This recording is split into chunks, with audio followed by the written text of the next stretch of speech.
Bom dia, boa tarde, boa noite. Você que está acompanhando mais um episódio do Futebola Podcast, um episódio de retrospectiva. Mas antes de falar do episódio, vamos falar da linda camisa que eu estou hoje. Aqui, ó, camisa do Canoinhas Atlético Clube, o CAC.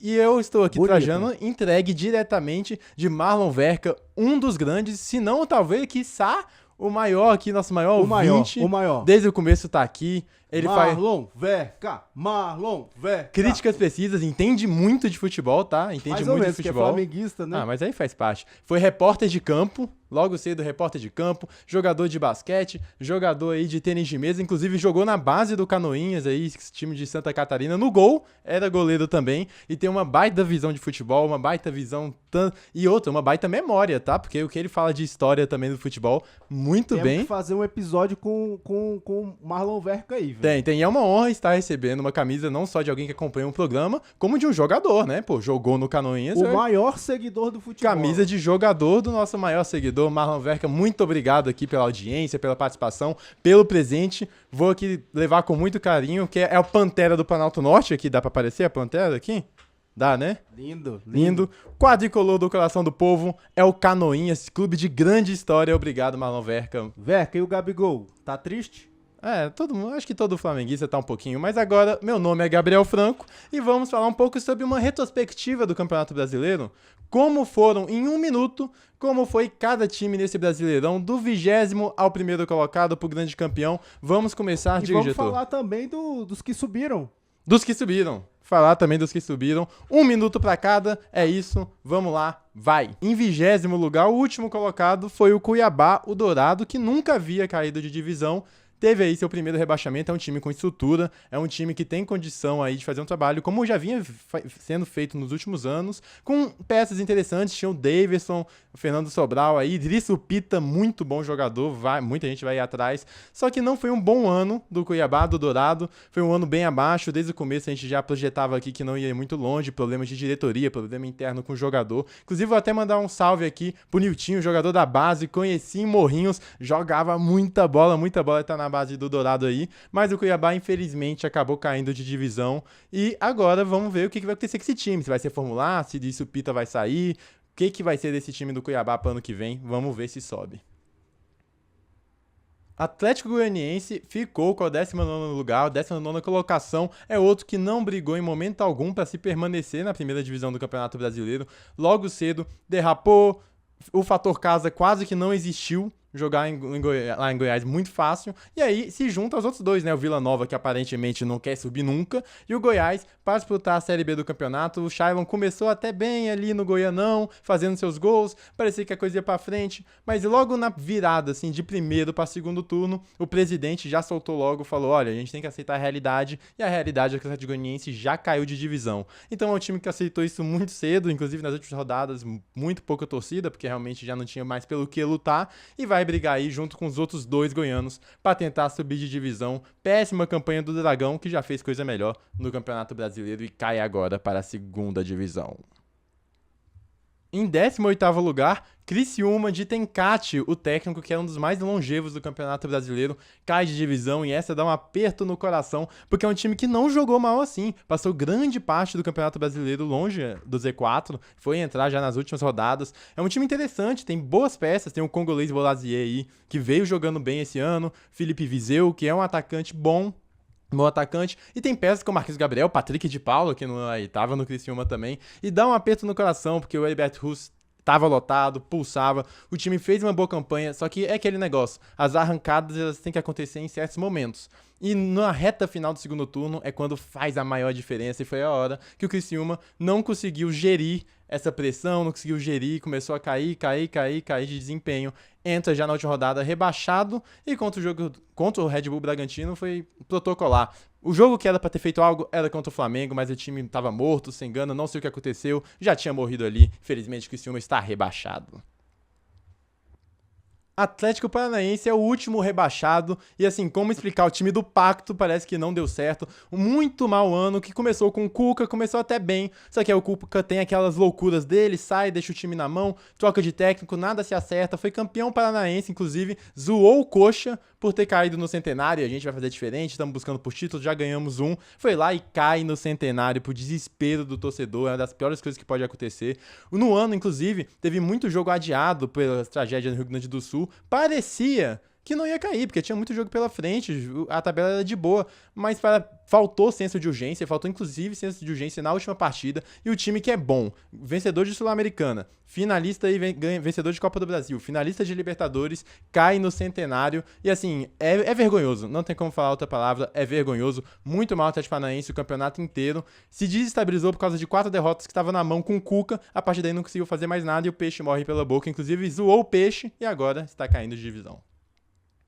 Red Bull Bragantino foi um dos times que mais irritou o torcedor, tanto do próprio Bragantino quanto do torcedor brasileiro. Porque olha, um time que brigou pra querer cair, viu? Parece que jogou o campeonato sem, assim, ânimo nenhum, pressão nenhuma, animosidade nenhuma, senso de urgência -1000, trabalhando, jogando o campeonato muito mal jogado, a defesa uma água. Depois o Fernando Seabra, que foi chutado do Cruzeiro, assume o time na reta final e parece que dá um gás, né? Toma ali um Red Bull pra acordar, mas assim, é um time que brigou, assim, querendo com vontade rebaixamento. É uma vergonha o que faz, o trabalho, o projeto. E é um projeto de estabilidade perfeito. É um projeto que tem infraestrutura, não pode passar por uma condição assim, não pode abrir mão de jogar bola em detrimento de não sei o que ele queria fazer o Bragantino. Parece ser um projeto até às vezes sem rumo, onde o que realmente importa é vender o jogador aqui, vender um jogador ali, fazer um negócio e vender o Red Bull. Muito mal. Se caísse aqui, caía com méritos, mas conseguiu escapar porque teve gente que fez pior, né? Não, senhor Cap. É isso, Red Bull Bragantino.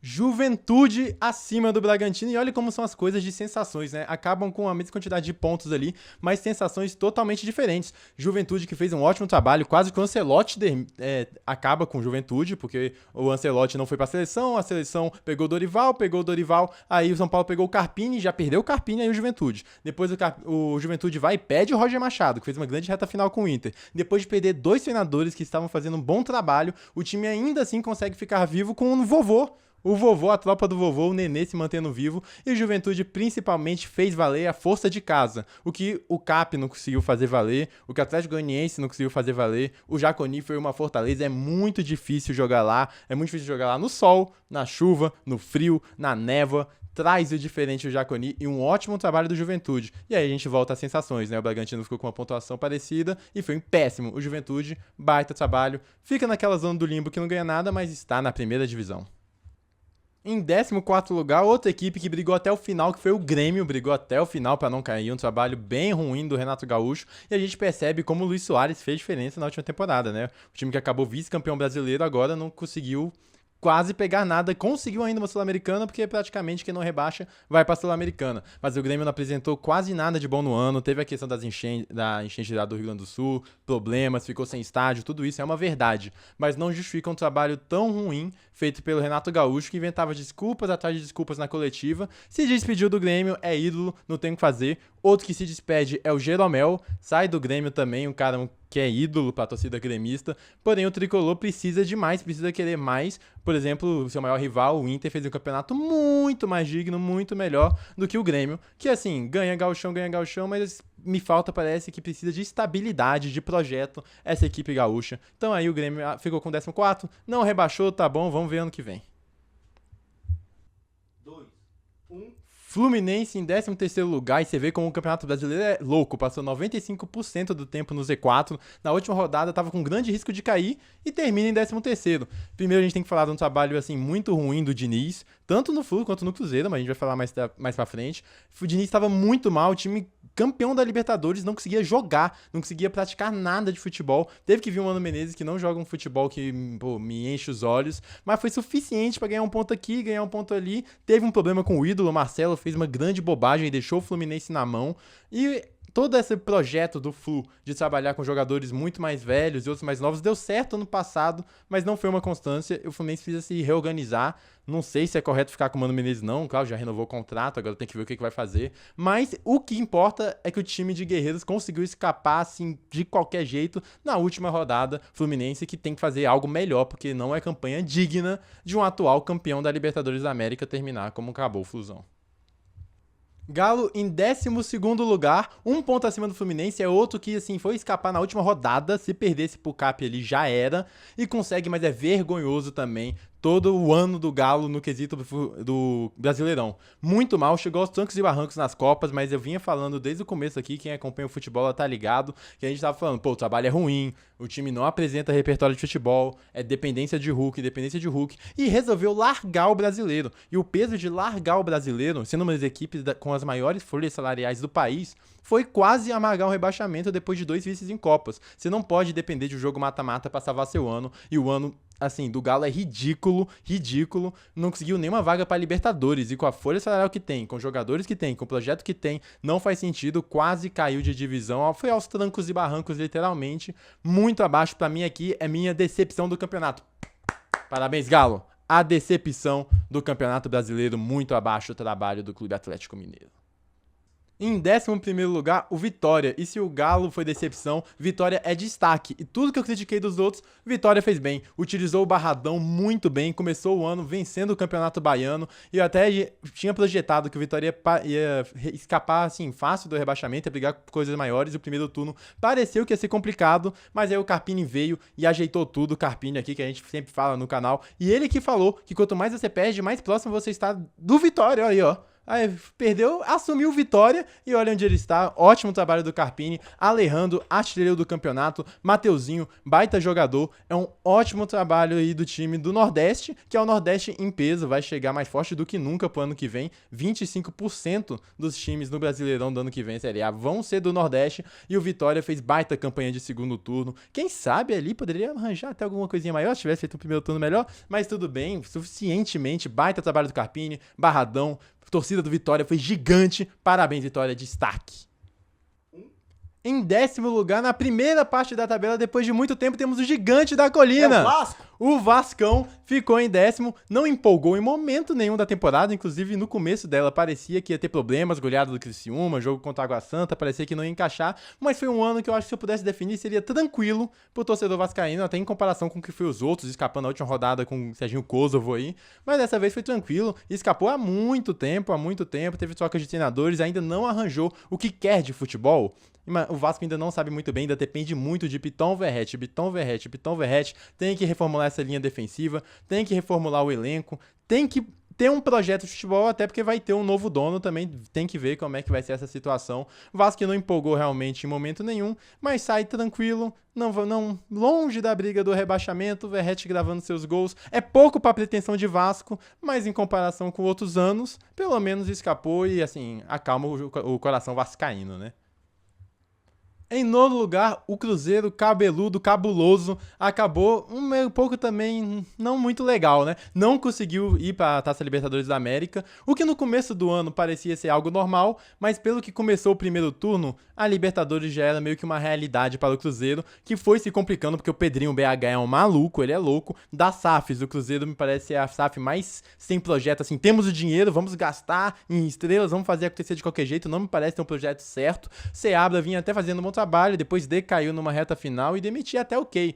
Mas aí a demissão vem porque ele não colocou os novos contratados para jogar, aí pega o Diniz, que é um treinador que precisa de tempo para botar seu trabalho, e já não tinha feito um bom trabalho no Fluminense, para pegar e jogar uma reta final de qualquer jeito. Aí agora teve a polêmica que aparentemente o Diniz estava demitido, mas agora foi confirmado que ele não está demitido. Pedrinho BH não sabe o que fazer, o Cruzeiro não sabe como fazer. As contratações mais atrapalharam porque tiveram que remontar o time no meio do campeonato e não conseguiu a vaga para a Libertadores. Dramático. Com um ponto a mais que o Cruzeiro, temos o Bahia. Bora, Bahia! Foi bem, vai pra Libertadores, vai pegar aí a pré, mas vai pra Libertadores. E é outro caso de um time que teve um baita primeiro turno, parecia até que, quem sabe, hein, disputar um título, não sei o quê, mas foi caindo no segundo turno, foi até bom o Campeonato Brasileiro pro Bahia ter parado agora, mas é um time que eu gostei muito de ver, eliminou o Botafogo, campeão da América e do Brasileirão, na Copa do Brasil. Rogério Ceni, eu gosto do trabalho do Rogério Ceni, entendo as críticas, entendo que tem algo a melhorar, mas eu também entendo que a permanência dele é mais que justa no Bahia. Eu gosto muito do Rogério e falta poder de fogo pra esse Bahia, né? Porque é um Bahia que troca passes como ninguém, é dos melhores do Brasil. Ali tem o meio campo ali, o Jean Lucas, Everton Ribeiro, Cauli, pô, é muito bom, mas falta o poder de fogo, falta o 9 pra botar a bola pra rede. E assim, muitos jogos, essa falta de objetividade, de gol, acabou gerando perda de pontos, mas acabou bem, passou Libertadores da América, vai pegar uma pré, mas provavelmente vai se classificar. Bora Bahia, bom ano do Bahia. É assim ou é assim? É o Corinthians, é o bando de louco, inacreditável, né? Passou grande parte do Brasileirão no Z4, brigando contra o rebaixamento. Foi até bem nas Copas, né? Foi sobrevivendo do jeito que deu, até caiu pro campeão, caiu pro Flamengo e caiu também pro Racing, outro campeão. Mas foi sobrevivendo até chegarem os reforços no meio do ano. O Corinthians acertou muito bem. A crítica é porque o Corinthians não consegue pagar ninguém, afundado em dívidas e contrata os caras caros. E por que tá podendo contratar, né? Tem esse porém aí, mas o que é fato é que o time melhorou bastante, emendou 9 vitórias consecutivas, e pra quem criticava, inclusive eu, o Ramon Dias falando que, pô, pro ano que vem é melhor um técnico que saiba aproveitar melhor as peças que tem, pô, depois de 9 vitórias que é difícil tirar o cara, né? E o Memphis, ele é diferente, ele é diferenciado, o Garro, baita campeonato do Garro, o Yuri Alberto provando que ele não é bagre, e de novo, inacreditável, foram 9 vitórias consecutivas que deixaram o Corinthians nessa posição aqui, pegando a 7ª colocação. É o bando de louco, né? Nada mais louco, nada mais isso do que Corinthians. Em 6º lugar, já garantido na Libertadores, está o São Paulo, que é outro que não me empolga. Eu sei que tá em 6º, eu já elogiei muita gente que tá atrás do São Paulo, mas o São Paulo de Zubeldia não me empolga. É um time que, na minha opinião, comum, não brigou por nada grande esse ano, em nenhum momento. Pegou o Campeonato Brasileiro e a partir de certo momento já estava uma distância tão grande pro 7º colocado que meio que ficou na dele, ficou tranquilo. Acaba perdendo o último jogo que deu o título pro Botafogo, mas também não queria grandes coisas. O São Paulo também não queria dar esse título pro Palmeiras. É um time que não me empolga, acho que precisa de melhorias pro ano que vem. Eu vejo boas peças em cada posição, mas nada além disso, só boas peças. E o Zubeldia não me parece ser um cara capaz de transformar esse time numa máquina. É um time assim, ok. É ok, um ano ok do São Paulo, do Clube Paulista, que vai pra Libertadores. E olha, nesse meu ano ok, quase que elimina o Botafogo. E aí a sorte poderia ser completamente outra, porque ia pegar um Peñarol, que é um time muito abaixo. E na final contra o Galo, São Paulo chegaria favorito. Mas assim, ok do São Paulo. Bate, é os guri, Internacional, muito bem, 5º colocado do Campeonato Brasileiro, também vaga direta na Libertadores, e a gente tem que falar desse Inter, que começou o primeiro turno mal pelas pretensões, pelas contratações que veio, chegando aí em Valência, um grande time, é um grande time esse do Internacional, e começou o primeiro turno devagar, teve o problema das questões de enchentes no Sul, também perdeu o estádio grande parte, teve muito jogo adiado, mas depois que chega o Roger Machado, é um segundo turno de manual do Internacional, é dos times que melhor jogam futebol hoje no Brasil, ver jogo do Inter é muito bom, mesmo se você não tiver nada com nada ali com o jogo, é muito bom, joga pra cima, boas peças em qualquer lugar, é um time que relaciona muito bem com a bola, e o Wesley que acabou sendo vendido, mas fez uma baita temporada pelo Internacional, que diferente do Grêmio, faz aí um ótimo ano em questão de Campeonato Brasileiro e está classificado e vai ser um time chato de se enfrentar em Libertadores, esse clube Internacional. Fortaleza é o 4º lugar e esse a gente tem que dar um destaque, nem eu falei do Vitória, tem que dar esse destaque pro Fortaleza, melhor campanha de um clube nordestino nesse formato de Campeonato Brasileiro, 4º lugar, Vojvoda muito bem, ele tem esse time nas mãos, é um time que diferente de outros que eu falei aqui, tem um projeto, sabe por onde ir, sabe como quer jogar, sabe como captar esses jogadores e é um trabalho muito bem feito. Vai para a Liberta e pela primeira vez vamos ter 2 nordestinos na Libertadores. O Bahia vai passar, acredito eu, vai passar da pré e o Fortaleza. Não, assim, falar que brigou pelo título, ok, pode até falar, mas assim, nunca chegou a ser uma... Foi uma realidade, mas... Era muito difícil pegar o Palmeiras e Botafogo, até pela distância de investimento, a diferença do nível de elenco, e mesmo nessas situações conseguiu ficar à frente de Internacional, de Corinthians, de Grêmio, de várias equipes, a maioria que tinha um investimento maior. Então, palmas, que é o grande destaque desse Campeonato Brasileiro, na minha opinião, é o Fortaleza de Vojvoda. Em terceiro lugar, o Mengu do Flamengo, Flamengaço, que tem que levar esse campeonato brasileiro mais a sério. Um planejamento muito ruim. Focou no Carioca, largou o brasileiro quando era líder, enfrentou o São Paulo com time reserva, perdeu a liderança e nunca mais retomou. Sofreu com muitas lesões, é verdade, perdeu o trio de ataque inteiro, Pedro Cebolinha e Luiz Araújo, perdeu o meio campo de Arrascaeta, mas foi um trabalho péssimo do Tite, que se esperava que fosse bem em pontos corridos, pela capacidade de segurança na defesa, pela capacidade de conciliar um jogo equilibrado, mas não foi nada disso. O Tite foi muito mal, o planejamento da diretoria foi muito mal, e o Flamengo, por outro ano, quarto ano, que não leva o Campeonato Brasileiro a sério. E mesmo assim, ainda consegue alcançar uma boa pontuação, porque você vê a diferença. O elenco do Flamengo é muito bom, mas tem que começar a ter mais planejamento. O ano é ruim para ok, ruim para o mais pessimista, ok para o mais otimista, e de melhor que fica nessa reta final é o Gabigol, a despedida do Gabigol, que foi bem bonita, que deixou o coração do flamenguista doído, mas bem quente. É isso. Achei fraco a atuação do Flamengo no Brasileirão. Palmeiras de Abel Ferreira é o vice-colocado desse Campeonato Brasileiro. Também não foi dos grandes anos do Palmeiras, mas diferente do Flamengo, pelo menos o projeto que foi disputou, diferente do Flamengo, foi lá, disputou o Campeonato Brasileiro, acabou sendo eliminado na Copa do Brasil pelo vencedor e pela Libertadores também pelo vencedor. E acontece, mata-mata acontece. Não foi um grande ano de futebol vistoso do Palmeiras, mas a gente teve o Estevão chegando e arrasando com tudo. Esse garoto é especial, ele é diferente, é o jogador abaixo dos 18 anos com mais participações em gols. Tivemos uma recuperação do Flaco Lopes, Felipe Anderson ainda não chegou como se imaginava, mas foi um Palmeiras que não apresentou um futebol vistoso, mas um futebol competitivo. E na competição foi chegando e disputou uma final de Campeonato Brasileiro contra o Botafogo. Aí o planejamento pro jogo foi errado, o time se expôs demais e, vamos falar a verdade, não foi um time que jogou mais bola que o Botafogo, então realmente não merecia ser o campeão brasileiro, mas pelo menos disputa todos os títulos e vai vir forte pro próximo, mas o jogo do Abel Ferreira tem que melhorar. Botafogo campeão desde 1910, é a terceira equipe a conseguir ganhar a Libertadores e o Brasileirão no mesmo ano, também as outras foram o Santos de Pelé e o Flamengo de 2019, é o time que melhor joga futebol no Brasil nesse ano, no continente inclusive, eu também, é outra coisa que eu já venho falando há tempos aqui no futebol, foi realmente campeão merecidíssimo, foi pegar o Palmeiras lá, toma, ganhou, pegou o Inter lá, toma, ganhou. É o campeão com todos os méritos. É um trabalho muito bem feito pela diretoria, pela reestruturação. Teve o John Textor botando 40 milhões de dois caras? Teve, porque tem dinheiro. A verdade é essa, que o Botafogo tem o dinheiro do John Textor e aí vai gastar, vai investir, mas além do investimento, vem um bom trabalho. Espantou os fantasmas, ganhando o Palmeiras, vence a Libertadores. Nessa última rodada, foi uma rodada protocolar, por mais que tivesse a chance de título do Palmeiras, muito difícil. Venceu do São Paulo, é o melhor jogo de bola do Brasil hoje. É o do Botafogo, campeão com méritos. Parabéns aí, Fogão e toda a sua torcida. Gabriel Franco. Diga. Craque do Campeonato Brasileiro. Craque, Estevão craque, de novo jogador jovem aí, com mais participações em gol na história aí do Brasileirão, pontos corridos nesse formato. Ele é craque, muito diferente. E se o Palmeiras brigou por algo esse ano, porque foi um time muito também beirando cinza, foi por causa do Estevão. Gabriel Franco. Diga. Temos uma seleção do Campeonato Brasileiro? Temos uma seleção. Futebola? Seleção futebola pra vocês aqui do Campeonato Brasileiro. A gente tem, no gol, João Ricardo, do Fortaleza. Ótimo ano. Eu até tava na dúvida de João Ricardo ou John, mas fui pelo João Ricardo até para ter um representante do Fortaleza que realmente mereceu demais ter aqui. Na lateral direita, o cabeçudo, o Wesley, grande jogador que é hoje o Wesley, hein? A Atalanta não tava de brincadeira em tentar contratar o primeiro turno com problemas, que é normal de um jovem. Wesley da onde? Flamengo. Wesley Flamengo. O jovem, né, que tava tentando evoluir, cometia muitos erros ofensivos e defensivos, mas fisicamente ele é muito acima e agora que ele tá com seu futebol no auge, tá crescendo muito bem, é muito talento. É isso, o Wesley lateral direito. A dupla de zaga?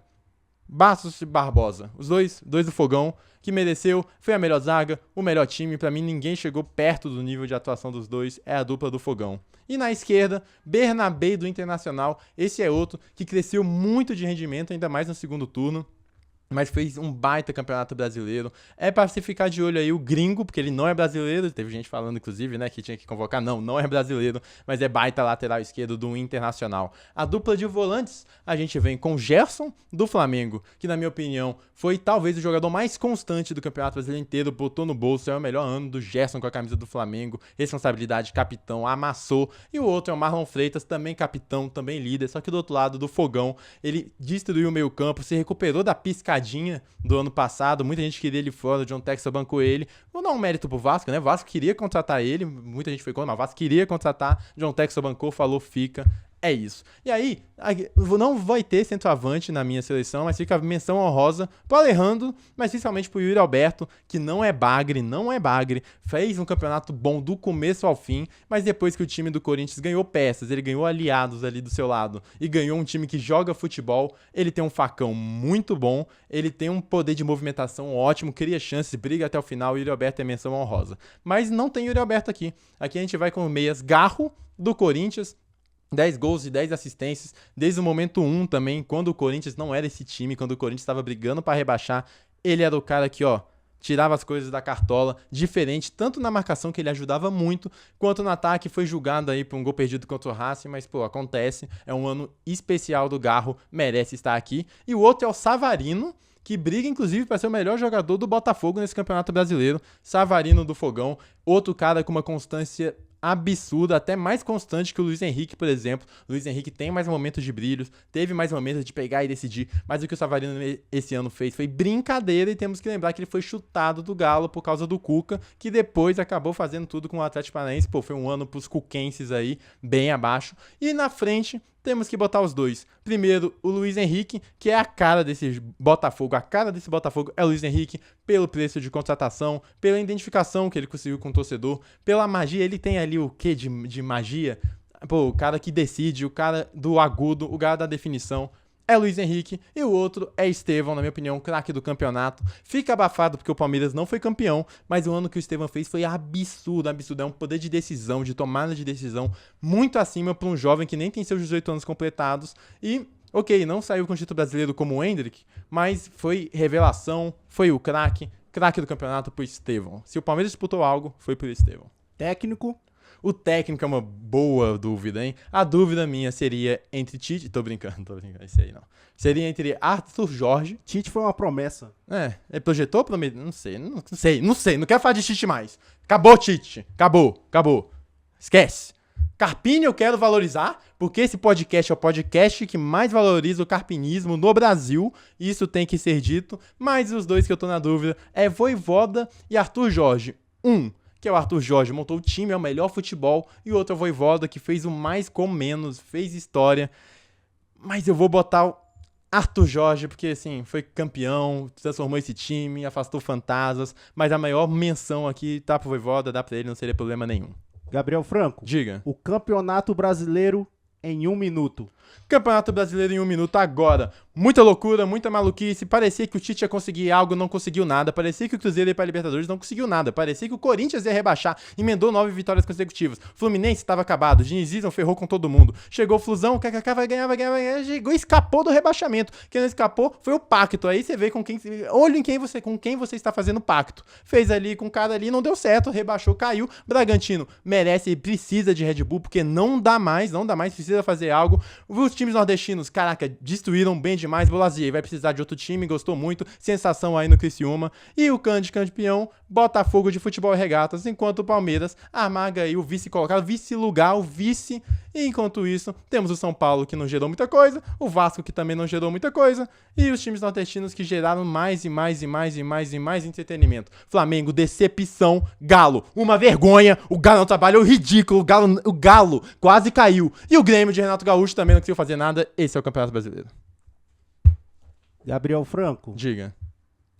E no ano que vem, quem vai subir? Mas já? Ah, não, dos times que... Quem subiu agora, Série não, B. pensei que você queria que eu projetasse quem ia subir da Série B pra Série A de 2026. Série B desse 2024 que vai estar em 2025. O Santos tá voltando. Santos voltando, o Mirassol voltando, o Sport e o Ceará. Teremos mais 2 representantes do Nordeste e o Campeonato Brasileiro tá mais nordestino como nunca, o que é bom, que mostra que o futebol tá saindo ali só do eixo. Santos vai voltar sem Carille. Será que o Gabigol acaba pintando nesse Santos? Será que o Neymar acaba comprando esse Santos? Fica a dúvida. Mirassol tem investimento. Sabe quem tem no Mirassol? Gabriel Jamal, aquele do Flamengo. E sabe o outro que tem no Mirassol? Muralha. Muralha tá no Mirassol, então teremos Muralha de novo na Série A. Sport e Ceará, Sport que já tinha que ter subido, inclusive ano passado, quando ele recebeu uma mala da CBF pra subir, não subiu, mas agora finalmente se concretizou, com o Lucas Lima, que inclusive foi o último responsável pela ascensão do Sport, foi o Lucas Lima, e agora foi ele de novo, marcando o gol, sendo decisivo, e o Ceará, que numa arrancada final, chutou a bunda do Tigrão, do Vila Nova, que não chegou a disputar na reta final, mas o Ceará lotou seu estádio, mais de 60 mil pessoas, essa festa linda, a festa mais bonita da Série B, talvez seja a do Ceará, e teremos mais e mais festas no Campeonato Brasileiro de 2025. Gabriel Franco, Diga. a grande decepção do Campeonato Brasileiro. O trancos e barrancos, né? O Galo que quase caiu, chegando a 2 finais de Copa, o Galo quase caiu e largou o campeonato, assim, o Flamengo largou o campeonato. O Galo chutou o campeonato, pegou e falou, não quero isso aqui, foi perdendo, tá tudo certo, e Davidson faz uma gracinha aqui, e o Milito tá tudo bem, quase cai, o Hulk ainda perde o pênalti contra o Atlético Paranaense, mas na salva o Rubens Vaz ainda bem, e o Hulk também eu gosto muito do Hulk, gosto muito, o Galo sofre com a Hulk dependência, mas pra bater pênalti, cara, ele sofre, é isso, a decepção é Clube Atlético Mineiro. Gabriel Franco, Diga. a grande surpresa do campeonato. A surpresa, não vou botar o Fortaleza, porque é um trabalho estruturado de tempos e tempos. Vou botar o Vitória, que por mais que eu já tinha dito que era um time que eu acreditava que ia evoluir muito, pelo primeiro turno que fez, parecia que não ia conseguir, mas evoluiu muito bem. Teve o artilheiro do campeonato, depois de anos, volta um time nordestino a ter o artilheiro do campeonato também, Alejandro, com 15 gols. Então é a minha surpresa do campeonato. Gabriel Franco, Diga. você é fera. Ah, obrigado. Você que é diretor, não só eu, mas todos vocês, pra não deixar o Tá Maluco é o Galo, que, pô, não tem como, não tem jeito, mas acima de tudo, o Tá Maluco é o Brasil, que nos deixa louco toda semana, mas também é algo que a gente tem que valorizar, porque o nosso campeonato é bom pra caramba, assim, é dos melhores campeonatos do mundo de sobra, tá aumentando o nível, tá muito bem. Tem muita bagunça? Tem, porque a CBF trata um dos melhores torneios do mundo, como nada, como politicagem, bancada de politicagem, mas enfim... Valorize o Campeonato Brasileiro, valorize esse podcast, valorize esse que vos fala, valorize o Canoinhas, valorize o Marlon Verca e eu valorizo vocês pela paciência, por ter acompanhado a gente esse ano. Caramba, fizemos um ano de futebol, hein, diretor? De Campeonato Brasileiro, cara. Incrível. Próximo programa a gente vai ter uma tier list que a gente fez lá no primeiro episódio, a gente falou onde ia ver cada qual. Vou ser muito xingado, mas eu tô aqui pra isso, é pra isso mesmo. Vê se o Lucas Nasser vem, né, nessa aí. Tá sumido, aparece quando quer, parece só, né? Eu ia falar que ele só aparece na boa fase do Vasco, mas nem é verdade, né? Porque também a boa fase do Vasco tá complicado. Não tem. É duro. Mas muito obrigado por esse ano, obrigado pela audiência, obrigado por ter acompanhado até aqui.